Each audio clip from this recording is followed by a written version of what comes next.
हाँ जी, क्या हाल चाल है? तो आज से बहुत सालों पहले, आई थिंक 7-8 साल पहले, मैंने एक वीडियो बनाया था जहाँ पे मैंने बात करी थी कि 5 ऐसी स्किल्स जो नए सॉफ्टवेयर इंजीनियर्स को आनी चाहिए। और उस वीडियो के अंदर मैंने ऑब्वियसली काफ़ी चीज़ों के बारे में बात करी थी।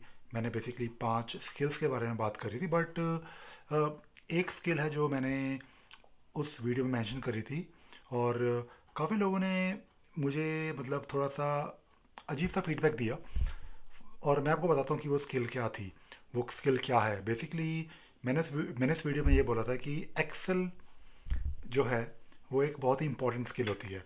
अच्छा, आप चाहे सॉफ्टवेयर इंजीनियर हो या नहीं हो, मैं आपको ये बता सकता हूँ अपने एक्सपीरियंस से कि जो इंडस्ट्री होती है, स्पेशली आईटी इंडस्ट्री, यहाँ पे एक्सेल के बिना काम नहीं होता। मतलब एक्सेल शीट के बहुत सारे यूज़ केसेस हैं। एक्सेल शीट के बहुत सारे एडवांटेजेस हैं। एक्सेल शीट जो है लोग इसलिए प्रेफर करते हैं क्योंकि एक्सेल शीट के अंदर ना तो सिर्फ आप अपने डेटा को एंटर कर सकते हो, बट आप उसको मैनिपुलेट भी कर सकते हो। आप उसको मॉडिफाई करके उस पर रिपोर्ट्स बना सकते हो।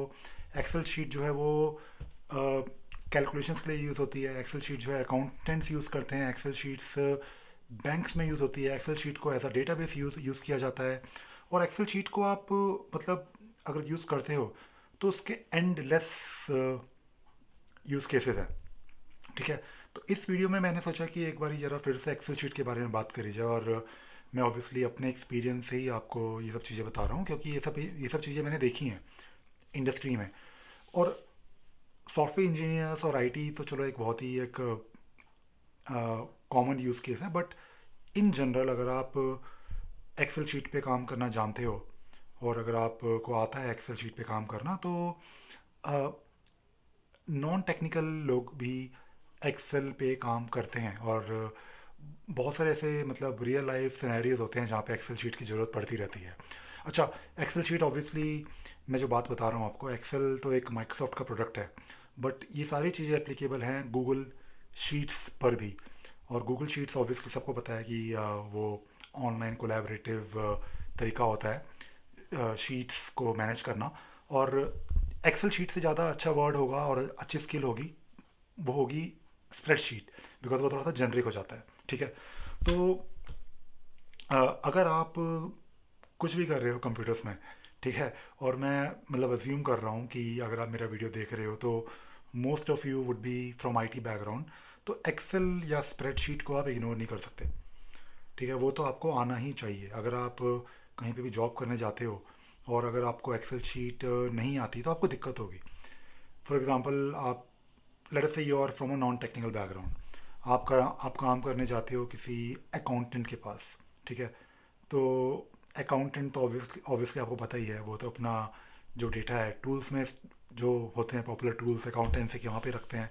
बट एक्सेल शीट में ऑब्वियसली वो हो सकता है अपनी बैलेंस शीट मेंटेन करते हों अपने क्लाइंट्स के लिए, या फिर वो कोई रफ कैलकुलेशंस करते हों, या फिर वो जो उनके क्लाइंट्स हैं वो अपना डेटा उनको एक्सेल शीट में देते हों, या फिर वो सिर्फ अपनी कुछ प्रोजेक्शंस या कुछ भी कैलकुलेशंस करनी है इन्हें किसी भी डेटा को लेके, तो एक्सेल शीट अकाउंटेंट से यूज़ करते ही करते हैं।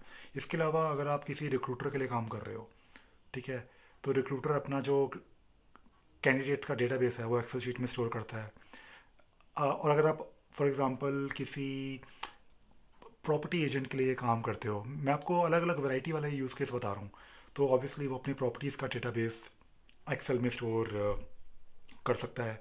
अगर आप शॉपकीपर हो, ठीक है, या फिर अगर आप किसी स्टोर में काम कर रहे हो, तो वो अपना जो डेटा है वो एक्सेल शीट में मेंटेन कर सकता है। मे बी या तो वो अपने अकाउंट्स या बैलेंस शीट मेंटेन कर सकता है, या फिर वो अपनी इन्वेंट्री मेंटेन कर सकता है। और इन्वेंट्री की यहाँ पे बात आती है तो again it could be used almost everywhere, right, जहाँ पर भी इन्वेंट्री की ज़रूरत पड़ती है।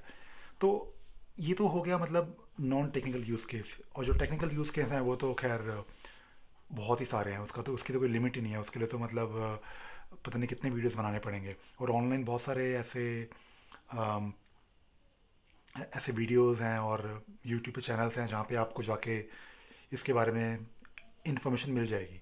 तो बात करते हैं कि आपको एक्सेल में क्या क्या सीखना चाहिए।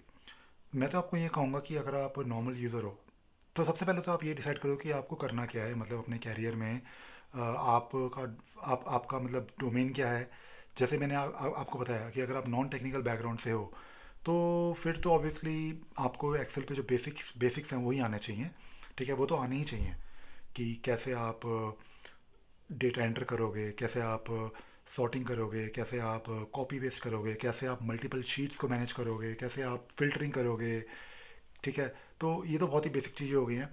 बट अगर आपको सही में एक्सेल से कुछ मतलब अच्छा निकालना है और उसको आप अच्छे तरीके से यूज़ करना चाहते हो, एक्सेल या स्प्रेडशीट, तो आपको फॉर्मूलेस भी आने चाहिए। ठीक है, फॉर्मूलेस का ऑब्वियसली बहुत ज़्यादा काम होता है एक्सेल और स्प्रेडशीट्स के अंदर, जहाँ पे भी आपको टोटल करना है, काउंट करना है, मल्टीप्लिकेशन करनी है अपने अ, अपने रिकॉर्ड्स की, तो ऑब्वियसली आप यूजिंग फार्मूलाज इजीली कर सकते हो। एक्सेल के अंदर ऑब्वियसली बहुत सारी फीचर्स होती हैं, टेबल्स की फीचर होती है, और इसके अंदर आप फार्मूलाज लगा के आप इनवॉइस बना सकते हो। ठीक है, आप बेसिकली जो अपना डेटा मेंटेन करते हो वो डेटा उसका क्या स्टेटस है, और कितना स्टॉक आपका रह गया है, तो मतलब बहुत सारी चीज़ें जो होती हैं एक्सेल के अंदर। तो ये सब चीज़ें अगर आप बेसिक्स के अलावा अगर आप नेक्स्ट स्टेप पे जाना चाहते हो तो फॉर्मूल्स वगैरह तो आपको आने चाहिए। अगर आप उससे ज़्यादा आगे जाना चाहते हो तो ऑब्वियसली आप रिपोर्ट्स बनाना सीखो, पिविट टेबल बनाना सीखो, एक्सेल डेटा को आप एक्सटर्नल सोर्स से कैसे मैनेज करना मैनेज कैसे कर सकते हैं। जैसे फॉर एग्जांपल अगर आपके पास कोई डेटा है जो कहीं और किसी दूसरे टूल से आ रहा है या किसी दूसरे डेटा सोर्स से आ रहा है, तो उसको आप एक्सेल में कैसे इंपोर्ट कर सकते हो और रेगुलरली फेच कर सकते हो। तो ये सब चीज़ें ऑब्वियसली थोड़ा नेक्स्ट लेवल पे आ जाती हैं और ये थोड़ा टेक्निकल हो जाती हैं। बट अगर आप टेक्निकल चीज़ों की बात कर रहे हो तो एक्सेल के अंदर ऑब्वियसली मैक्रो प्रोग्रामिंग होती है। ठीक है, एक्सेल के अंदर आप मैक्रोस लिख के अपना जो काम है वो काफ़ी इजी कर सकते हो। जो आपका रिपीटेबल वर्क है वो आप एक्सेल के अंदर यूजिंग मैक्रो वो आप कर सकते हो। और मैक्रो प्रोग्रामिंग अगर आपको सीखनी है, अगर आपको एक्सेल वीबीए सीखना है, तो स्टार्टिंग में आपको ऐसा नहीं है कि सब कुछ कोडिंग से करना है।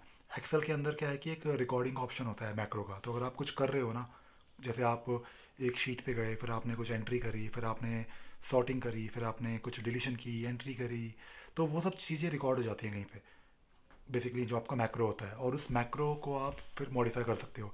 तो ये थोड़ा सा एडवांस हो गया, बट मुझे ऐसा लगता है कि अगर आप बिगिनर से इंटरमीडिएट लेवल भी टारगेट करके चलोगे ना, तो आई थिंक उतना मोर देन अनफ होता है। एक मतलब डे टू डे लाइफ में जो यूसेज होता है स्प्रेडशीट्स का, उसके लिए। तो इस वीडियो के अंदर मैं यही बताना चाह रहा था कि एक्सेल एक ऐसा टूल है या स्प्रेडशीट एक ऐसा टूल है जो आज की डेट में ऐसा नहीं कि आपकी कोई स्किल है। अगर आप अपने अपने रिज्यूमे पे लिख सकते हो कि हाँ मुझे एक्सेल में काम करना आता है, but it is basically default thing that you should know. ठीक है, तो क्योंकि मैं आपको बता रहा हूँ कि अगर आप कहीं पे भी कुछ भी करते हो, किसी भी कंपनी में जाते हो, एक्सेल तो मतलब ले दे के आपके पास आएगा ही आएगा। और जहाँ तक आईटी कंपनीज की बात होती है वहाँ तो मतलब हर चीज़ में एक्सेल घुसा हुआ है। मेरा बेसिकली जो मेन काम है, I run a company called Sparksys. हमारा मेन काम होता है कि हम जीरा की कंसल्टेशन देते हैं, और मैं बहुत सारे ऐसे टीम्स के साथ काम करता हूँ जिनको मैं एक्सेल बेस्ड प्रोसेसेस से जीरा में लेके आता हूँ। और जब मैं उनके साथ काम करता हूँ तो मुझे पता है कि हाँ, एक्सेल से अगर आप हट अगर किसी टीम को या किसी किसी भी ऑर्गेनाइजेशन में अगर यूसेज है एक्सेल शीट्स का या स्प्रेडशीट्स का, तो उनको वहाँ से निकाल के जीरा में या किसी और दूसरे टूल में लेके आना बड़ा मुश्किल होता है। क्योंकि एक्सेल के बहुत सारे एडवांटेज हैं, एक्सेल के डिसएडवांटेजेस भी होते हैं, बट एक्सेल का जो यूसेज है, जो उसकी पेनिट्रेशन है इंडस्ट्री में, अलग अलग इंडस्ट्रीज़ में, अलग अलग सेक्टर्स में, वो बहुत ज़्यादा है। स्पेशली अगर आप बैंक्स में काम करोगे ना, बैंक्स में तो बिना एक्सेल के काम हो ही नहीं सकता। ठीक है, तो बस यही कुछ बातें थी जो मैंने सोचा आपको इस वीडियो में शेयर करूं, और आई होप आपको ये वीडियो अच्छा लगा होगा। Thank you very much.